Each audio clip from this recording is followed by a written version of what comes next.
For the purpose of this assignment, I'll be looking at a piece of media to determine if it qualifies as a viable example of science fiction.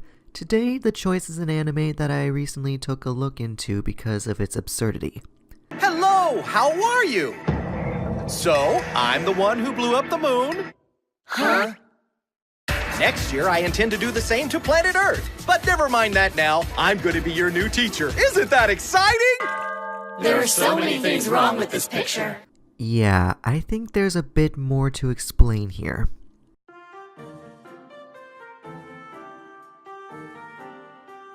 Starting off as a manga series before becoming an anime, Assassination Classroom identifies itself as both science fiction and comedy.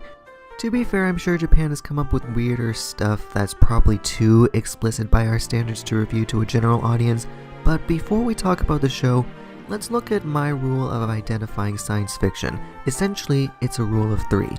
Number 1, a setting in the present or future based on current existing science facts. Number 2, strong, relatable characters that help drive the message of the story forward.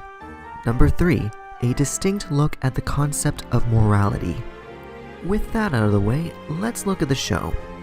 Admittingly, the setting of the show is one that not a lot really could take seriously. If you're someone who doesn't understand where it comes from, then you could walk away from the show looking like this. Anywho, basic plot. Something causes the moon to explode and now 70% of it is destroyed, reducing it to a perfect crescent.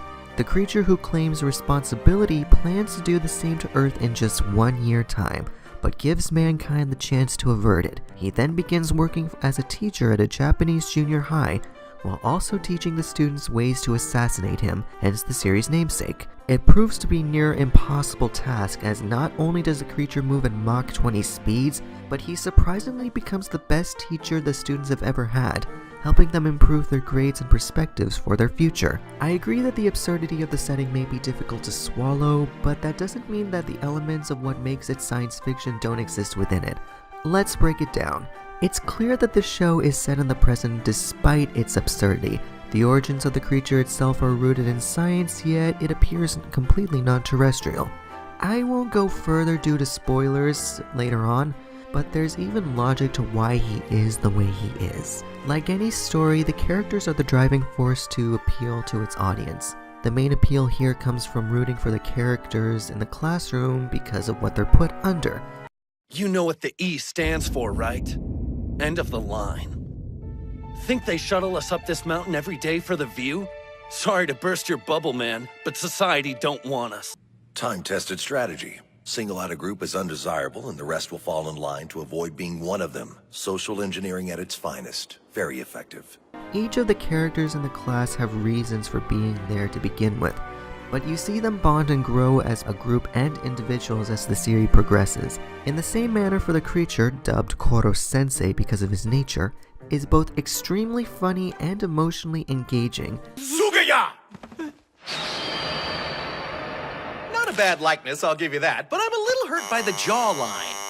You don't have a jaw! His commitment to his task is one of the story's most unique plot points because it seems completely obscure. Something like this would put so much effort in spite of the threats he intends to do. It's truly something to care about characters with such extreme personalities, but that's what makes it engaging from the start. And yeah, it may seem weird how moral ideals could be touched upon in spite about how killing someone is the driving force of the story itself. Yet science fiction has always had a ways of discussing real-world topics that really encourage people to think and make better moral choices, such as how Koro-sensei reprimands assassination attempts that endanger the lives of students. I'm going to go out on a limb here and assume you didn't see this coming. You really think that's scary? Check this out.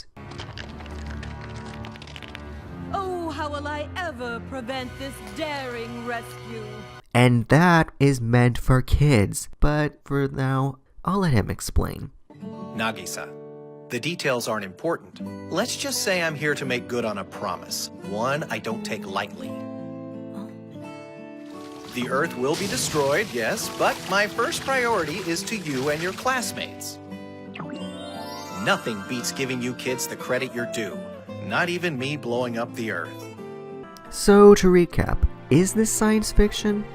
I'd say it totally qualifies. Yes, it is absurd and would confuse most people, maybe.